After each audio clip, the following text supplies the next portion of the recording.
Abby, I want to play this for you. And David, maybe you could get your screen going, because just you've talked about the need for international solidarity before. And I absolutely. And I want to play something. I think on a political level, there's been a huge amount of amazing things from obviously first responder teams and people in medicine and people who work, in as grocers and so on, and people striking and people helping their neighbors out, no doubt. But the political terrain in general has just been disgusting and depressing. Mostly, this was the most kind of moving thing I've seen.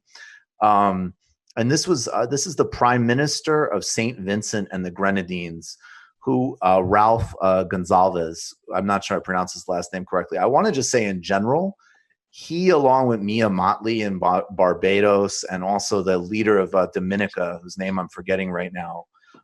These are very brave leaders. Like, these are people, as an example, have resisted what the United States is attempting to do in Venezuela.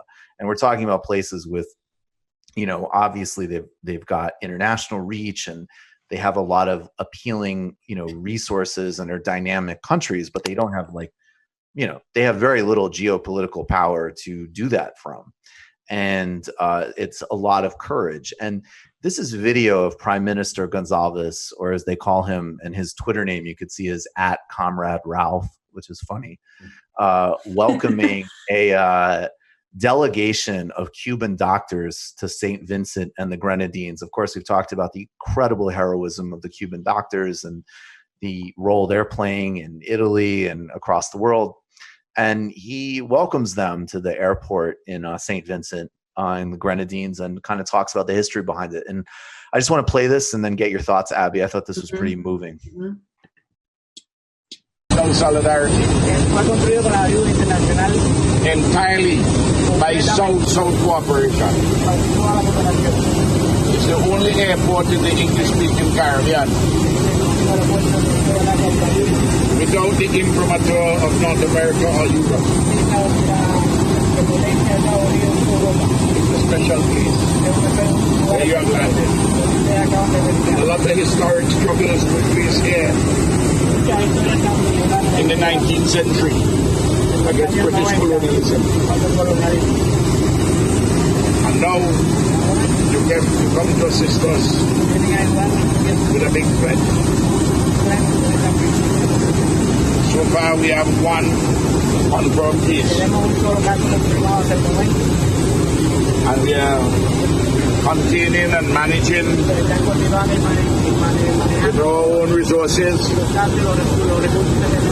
But we are looking forward to your help and your expertise and your professionalism. We, St. Vincent and Grenadines, is not new to Cuban medical personnel, nurses and doctors. We have many of them here. So it's a little difficult with the jet engine, but I mean, I think you probably heard that. Hopefully everybody watching heard it pretty clearly. I thought that was very, very moving, actually. I mean, what Cuba is doing right now is what they do in every, international crisis, whether it's hurricane relief or earthquake relief or just other pandemics in the past. They are on the front lines, and they are on the front lines with international solidarity, and that is why they do it. Whether it be taking cruise ships that the U.S. is refusing to dock, promoting their antiviral medication essentially for free to other countries around the world to use, or exporting leagues of doctors into these hotspots to fight COVID. And it's absolutely heartwarming. Again, going back to what the U.S. does, I mean, they have to delegitimize these efforts. I mean, a lot of news is reporting on this, fairly, because it's kind of hard not to, because the Cuban doctors are everywhere. But the U.S. State Department, I'm sure you've talked about, has issued that statement essentially just saying, do not accept their help. It's like, well, yeah, right. But I think this whole thing, to end on a positive note, Michael, is that the global pandemic, not only is it kind of uniquely comforting that the entire world is in this together, and it really brings to light how we are one global family. All of us are sisters and brothers fighting the same fight right now.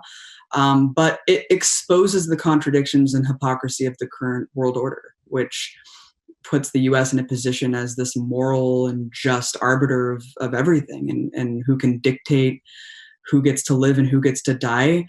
And the utter abysmal failures of the U.S. empire to not only provide for its citizens, but also to advance unconscionably imperialism and hegemony during a time of global struggle is just exposing its rot more and more.